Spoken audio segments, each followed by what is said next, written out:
આ એમ્બ્રોઇડરીનું મશીન છે. તમે જે કમ્પ્યુટર ઉપર ડિઝાઇન બનાવો ને એ કમ્પ્યુટરની ડિઝાઇન પેન ડ્રાઈવમાં લેવાની આવે. તમે જે ફાઇલ સેવ કરો ને સેવ મારો એટલે અહીંયા તમારે EMB ફાઇલ કરીને સેવ આવશે. EMB ફાઇલ એટલે તમે કમ્પ્યુટરમાં ડિઝાઇન બનાવો ને એ ફાઇલ. અને DST ફાઇલ નીચે એક ઓપ્શન આવશે તાજીમાં DST ફાઇલ એટલે એ મશીનને સપોર્ટ કરે. તમે સેવ કરો ને એટલે DST ફાઇલ તમે કરો ને એટલે એ પછી જ મશીનમાં ચડે. EMB ફાઇલ મશીનમાં ન ચડે. હવે તમે જે ડિઝાઇન બનાવો ને અત્યારે તો તમે રેન્ડમલી કોઈ ડિઝાઇન બનાવો પણ તમારે એરિયા વાઇઝ ડિઝાઇન બનાવવાની થશે આગળ જતા. આ જો હેડ છે, આ પોઈન્ટ પડ્યો ને, આ પોઈન્ટથી લઈને આ પોઈન્ટ એ 250નો એરિયો છે. આ એક હેડ કહેવાય.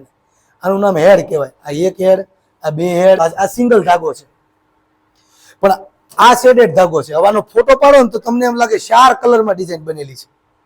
એ આપણે લાઈવ જોઈશું. ડિઝાઇન હાથમાં આવે ને એટલે ફોટો પાડો ને એટલે કોઈ નવો વ્યક્તિ એમ ન કહીએ કે આ 2 કલરમાં ડિઝાઇન છે, 4 કલરમાં બનશે. ધાગો જેવો આવે કે જેમાં કલર અલગ અલગ આવે. એનો લુક જે ફરે ને એ આ જો લાઈવ બને છે અત્યારે. એકર 4 કલર એટલે તમને એમ થાય કે 4 કલરની ડિઝાઇન છે પણ આને શેડેડ ધાગો કહેવાય.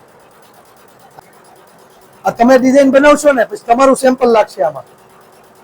તમારા સેમ્પલમાં ખબર પડે કે કેવું બને છે, લુક કેવો આવે છે. સેન્ડવિચ સિક્વન્સ એ બને છે, ઓલી ભૂંગળી વાળી સિક્વન્સ એ બને, બધું આમાં છે. આમાં બધું લાઈવ પ્રેક્ટિકલ નોલેજ મળે ને એટલે મેં બધું કરી નાખ્યું. જોડવો પંચિંગ એટલે ધાગાને ધાગાની સાથે જોડવો અને પછી મશીનમાં સડે. અને મશીનમાં સડે ને તો જ તમને ખ્યાલ આવે કે ભાઈ આનો લુક કેવો આવે. નકર ત્યાં સુધી તમને ખ્યાલ ન આવે. તમને સોફ્ટવેરમાં ખબર જ ન પડે કોને પેન્ટોગ્રાફ કહેવાય, કોને હેડ કહેવાય, કોને હાઇટ કહેવાય, વિથ કોને કહેવાય. જો નીડલ ફરે છે ઓટોમેટિક.